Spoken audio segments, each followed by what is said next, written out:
Biology, Chapter 6, Anatomy of Flowering Plants of Class 11.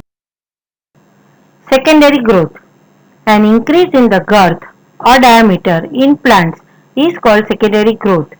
It occurs in stems and root of dicotyledonous plant and involve lateral meristems, that is vascular cambium and cork cambium. Here is the diagrammatic figure of secondary growth in dicot stem. Vascular cambium. The vascular bundle in young dicot stem possesses intravascular cambium between xylem and phloem.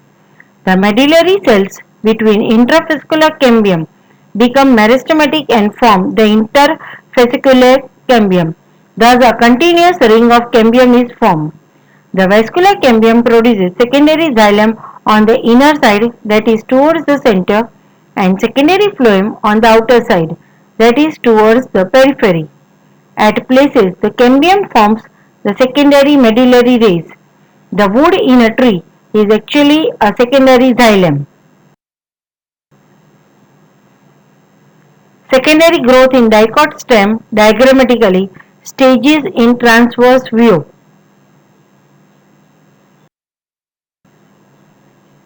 In the figure, we are able to see a clear secondary xylem towards the center and secondary phloem towards the periphery.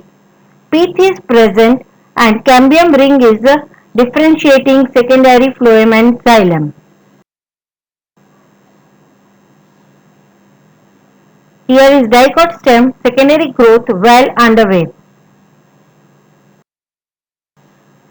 Types of wood. The activity of cambium is under the control of many physiological and environmental factors. In temperate regions, the climatic conditions are not uniform through the year, and so the activity of cambium. During spring season, cambium produces large number of xylary elements with wider cavity. This wood is lighter in color with lower density and is called spring wood or early wood. In winter, cambium forms fewer xylary elements with narrow lumen. This wood is darker in color with heavy density and is called autumn or late wood.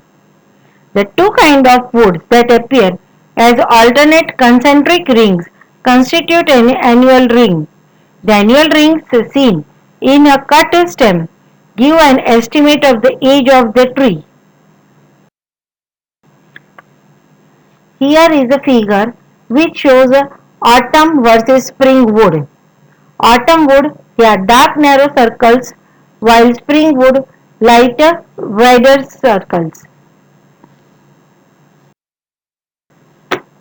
Another type of woods are heartwood and sapwood.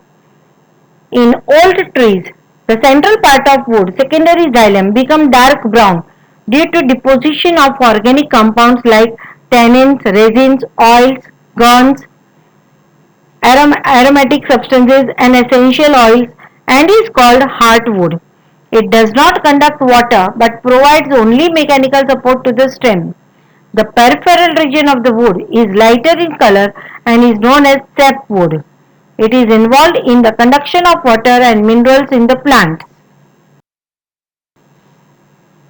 Here is a figure which shows a spring wood and a medullary rays, heartwood, sapwood, cambium layer and bark.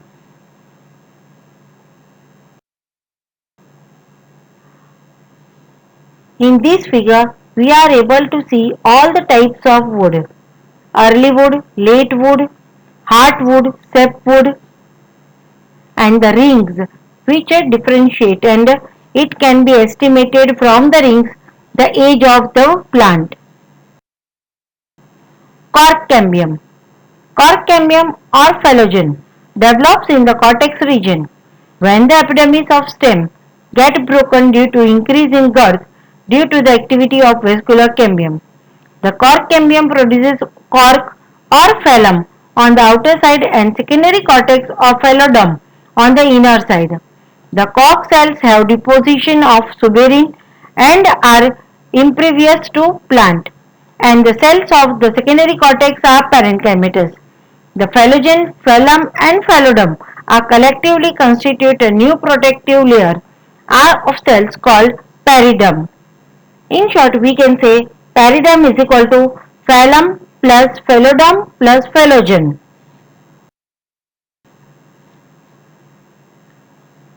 Here is the figure which shows the annular rings and the bark on outer side.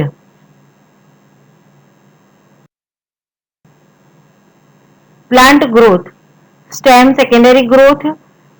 Cork cambium located under outer surface produces periderm and dead at maturity protections.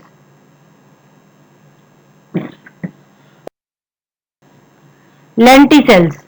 Lenticels are lens-shaped opening in certain region or phloem for the exchange of gases between the atmosphere and internal tissues of the stem.